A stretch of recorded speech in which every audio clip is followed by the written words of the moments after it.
2000 convention that we had for SEIU, you know, we have those every 4-year conventions. If you were around back then, who was around back then? A few of us, good.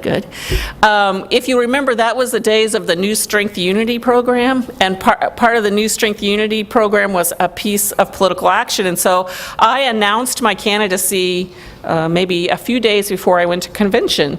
So at convention, as I was going around talking to my union brothers and sisters, and in some forum, I don't even remember exactly how it happened, it's all a blur now, but I started getting money.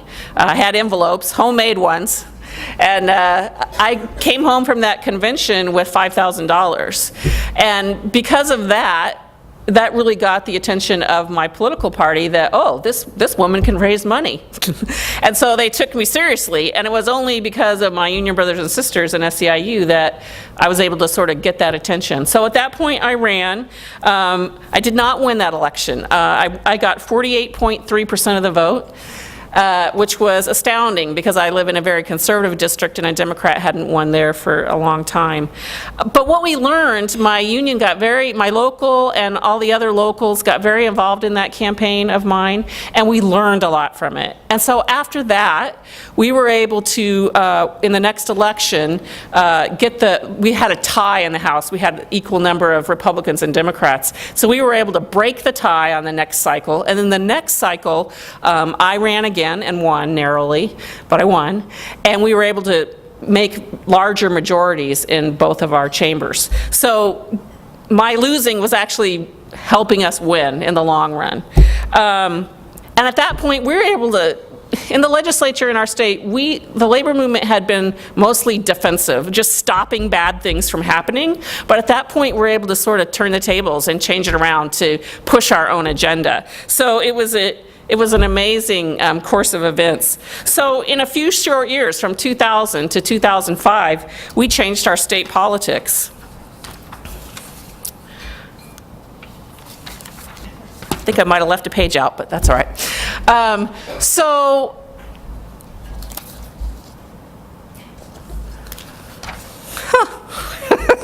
hate it when that happens. So I know the part I left out, the most important part. So I know I'm here in a room of SEIU faithful, hard-working, dedicated folks. I know what it's like to be a member. I know what it's like to be an active member leader. I know what it's like to be on staff. I know what it's like to be on the e-board.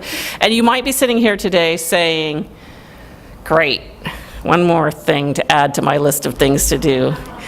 You know, this will help my 60-hour work week, I'm sure. But I guess I would challenge you to think of this differently. And the challenge would be that we can't do more work. We're killing ourselves now, right? So we just have to think about doing the work differently. And I know that it's not going to take you guys 25 years like it took me to get where I am now, because, you know, we all stand on the shoulders of those who came before us. And I'm really excited to be a part of this kickoff because I feel like I can lend some enthusiasm and some perspective. I really believe that there are really only two things that you need to do to make this program work. The first is that you have to establish relationships with elected officials at every level. So at your cities, your towns, your provinces, your, what do you call the federal?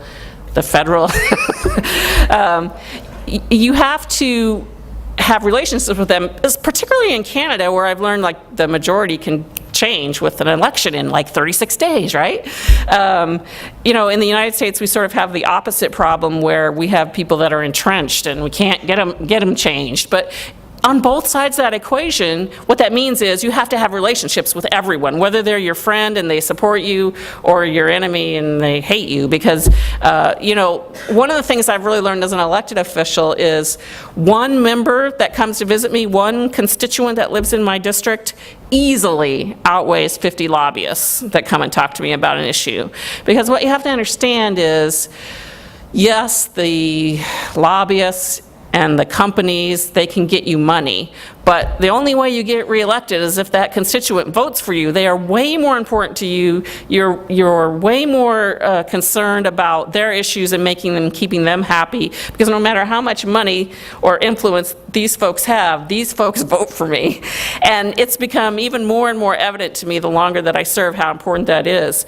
And it doesn't take that much. And so what I'm saying to you is 3 or 4 members going to visit their elected folks in their district when they're not in session, establishing a relationship saying, hey, here we are, we live in your district, this is what we do, this is how many people we represent in your district. And you might not even have any issues for them at the time, but just sort of letting them know that you're there and establishing a long-term relationship is huge. And then, as was mentioned before, you have to show up at their events with the purple shirts. In my state, everyone always looks for the purple shirts. Every district, every meeting, there's always purple shirts there. And you just, I know my purple shirt people by name, but I knew most of them before, but, I know them by name. And if they're not there, I'm like, where were you? At my campaign kickoff, I didn't see you. And so we have a long-term relationship. And, it's just like any relationship, like a family relationship or a friend relationship. It's difficult to tell your friends no.